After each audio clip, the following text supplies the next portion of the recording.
Bar association चुनाव चल रहा है, 24 घंटे शेष है। कल 27 जुलाई को 10 बजे से मतदान शुरू हो जाएगा, शाम 5 बजे तक चलेगा। इसी बीच में हमारे सीनियर अधिवक्ता संतोष पांडे जी हैं, जो कि क्रिमिनल का केस ज्यादा करते हैं। कई ऐसे महत्वपूर्ण केसों का आपने निर्णय दिलाया है जिसको लेकर चर्चा में भी रहते हैं। तो आइए सीधे जानते हैं कि कल ही चुनाव है तो क्या स्थिति है। देखा जाए तो 16 पदों के लिए 59 अधिवक्ता मैदान में और चुनाव केवल 1 साल का रहता है। लेकिन क्या वजह है, इतनी लंबी फहरिस्त है, लोग चुनाव लड़ते हैं, क्या कुछ विशेष है?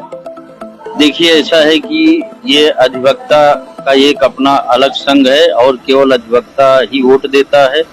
ये अपना आपसी चुनाव है, इसमें कोई ऐसी बात नहीं रहती है। और उसी में से हम लोग जो साफ सुथरी छप का रहता है उसको हम लोग चुनकर अपने सदन में भेजते हैं और 1 साल के लिए मतदान होता है चुनाव।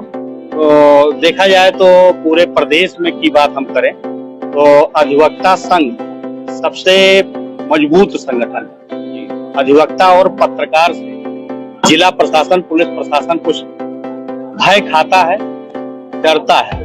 लेकिन जरूरत जब पड़ती है तो चाहे जो पदाधिकारी निर्वाचित रहे हों, इनके तरफ से पत्राचार भी डीएम-एसपी को लोकल स्तर पे किया जाता है कि हमारे अधिवक्ता संघ की कोई समस्या अधिवक्ता साथी की आए तो हमको जरूर अवगत कराया जाए। लेकिन स्थिति ये होती है, बिना पूछे पुलिस मुकदमा लिख लेती है। और यही जो पदाधिकारी जीते रहते हैं, जूनियर अधिवक्ताओं को पहचानते तक नहीं है। इस पर आपका क्या कहना है? देखिए, ये बिल्कुल गलत है और ये बिल्कुल निंदनीय कृत्य है। जो भी अध्यक्ष, सचिव या भी जो भी पदाधिकारी निर्वाचित होकर जाते हैं और हम लोग सारे अधिवक्ता यही उम्मीद करते हैं कि वो अधिवक्ता हित में, समाज हित में काम करेंगे। और सभी अधिवक्ताओं को मेरा आपके चैनल के माध्यम से ये सभी अधिवक्ताओं से अपील भी है कि कम से कम अपने जो चुनाव हो रहा है ऐसे अधिवक्ता को अध्यक्ष, सचिव या जो भी पदाधिकारी हैं बनाया जाए कि वो शासन प्रशासन में निर्भीकता के साथ अपना पद, अपना जो है बात रख सकें और मजबूती के साथ अपने कार्यों को करा सकें। और यदि एक तरह से माना जाए तो ये 2 जिले का चुनाव होता, अमेठी, सुल्तानपुर जिला अभी यही चल रहा है, अमेठी का भी।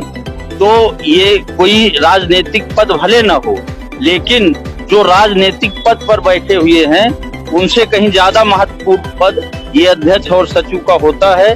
उसकी गरिमा को बनाए रखना चाहिए और तत्काल अधिवक्ता हित में, समाज हित में जो भी काम होता है उस पर तुरंत एक्शन लेना चाहिए। आप कह रहे हैं बहुत मजबूत संगठन है, सारी चीजें हैं। अभी यहाँ का जो सिविल कोर्ट था, सिविल जूनियर जो भी है वो जो है उसको कादीपुर चला गया। यहाँ के अधिवक्ता पदाधिकारी लड़ते रहे, प्रदर्शन किए, दरी तक बिछाए, लेकिन स्थितियां वही हुई कि कोर्ट वहाँ चली गई। आज से चालू भी हो गया, वहाँ जो मजिस्ट्रेट क्षितिज पांडे जी की तैनाती भी कर दी गई। तो क्या कुछ लड़ाई किस तरह करेंगे? देखिए, ये आप सही कह रहे हैं, कहीं न कहीं हम लोगों के संघर्ष में कमियां रही हैं। लेकिन चूंकि इधर इस बीच चुनाव भी आ गया है, आने वाले रिज्यूम से ये पूरी उम्मीद है कि अभी वो लड़ाई समाप्त नहीं हुई है।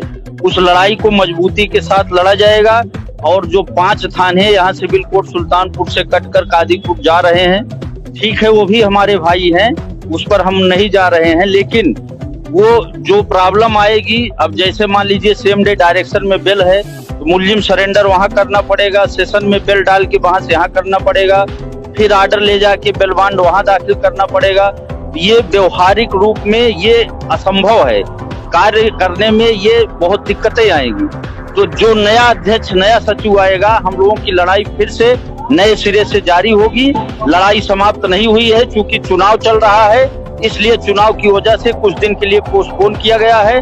जैसे ही नए अध्यक्ष और सचिव की घोषणा होगी, और हमारा संघ ये उम्मीद भी करता है नए अध्यक्ष, नए सचिव, नए कार्यकारिणी से कि उस लड़ाई को गति देंगे और उसको अंजाम तक पहुंचाएंगे। लेकिन सफाई के नाम पर वही जी सन्नाटा है, तो ऐसे में क्या कुछ नसीहत देंगे या कुछ कहना चाहेंगे? ऐसा है कि जहां तक ये 3 शेड की बात है, तो चूंकि इसका कोई अलग से फंड जो है बार में रहता नहीं है, जो शासन से या सरकार से मिलता है उससे जो है बिल्डिंग बनती है अधिवक्ताओं के लिए। हाँ, ये है कि जो साफ सफाई है दीवानी परिसर की, वॉशरूम है और जो यहाँ बने हुए हैं बाथरूम के लिए, महिलाओं के लिए, वहाँ गंदगियां व्याप्त हैं, वो आप सही कह रहे हैं। उस पर जो आने वाली कार्यकारिणी है, हम लोगों को पूर्ण उम्मीद है कि उस पर अधिक से अधिक अच्छा से अच्छा काम करेगी। ई लाइब्रेरी के लिए काम करेगी, साफ सफाई के लिए काम करेगी। और एक चीज यहाँ जो हम अधिवक्ताओं के लिए सबसे ज्यादा जरूरी है कि इस दीवानी परिसर में कम से कम, जैसे अभी आप किसी संस्था में जाइए तो उसकी अपनी एक बैंक है। अभी यहाँ केनाई विद्यालय है, इस जिले का प्रतिष्ठित संस्थान है, वहाँ भी एक कॉलेज है, वो एक बैंक है।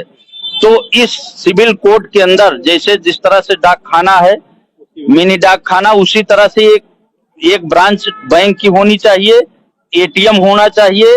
और इस बार का अपना जो है, हम तो कहते हैं कि इतने अधिवक्ता हैं, सक्षम हैं, जो काम ना हो पा रहा हो उसको चंदा लगा कर दिया जाए।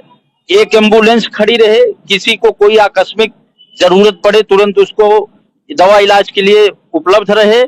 एक चीज मैं और कहना चाहूंगा आपके चैनल के माध्यम से अध्यक्ष और सचिव आने वाले कार्यकारिणी के लिए, कि इस बार के लिए अगर हो सके, क्योंकि भाई जो भी अध्यक्ष चुना जाता है, कोई जरूरी नहीं है कि वो फाइनेंशियल बहुत मजबूत हो। हम लोग कभी कभी ऐसे लोग चुनाव करते हैं जो हम लोग बीच के हैं, वकील हैं और मिलनसार आदमी हैं, मधुर है, बाड़ी है, सब कुछ सही है। तो एक बार के लिए एक गाड़ी होनी चाहिए, 4 व्हीलर।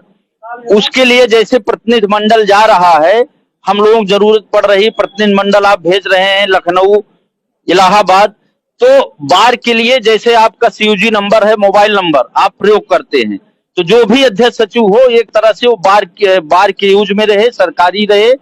और जब अध्यक्ष सचिव हट जाए, जो दूसरा अध्यक्ष सचिव आए उसको यूज करे। तो बार के फंड से एक जो है गाड़ी बार के लिए उपलब्ध होनी चाहिए। ये सारी सुविधाएं जो अध्यक्ष सचिव हैं, ई लाइब्रेरी की व्यवस्था होनी चाहिए। जो जूनियर अधिवक्ता हैं उनको पढ़ाई के लिए समुचित व्यवस्था देनी चाहिए। ये सारी व्यवस्थाएं जो हैं उपलब्ध होनी चाहिए। और मैं आशा भी करता हूं कि जो आने वाली कार्यकारिणी है वो करेगी सब। तो आप बता रहे हैं कि अधिवक्ता है, अधिवक्ता साथी की मदद होनी चाहिए। क्या कुछ कभी आपने भी किस्मत आजमाई चुनाव क्षेत्र में आकर के? नहीं, ऐसा है दुबे जी, हम जो है चुनाव से थोड़ा सा भी, चूंकि हम लोगों का प्रैक्टिस में वो है, तो अभी जो है चुनाव में कभी हम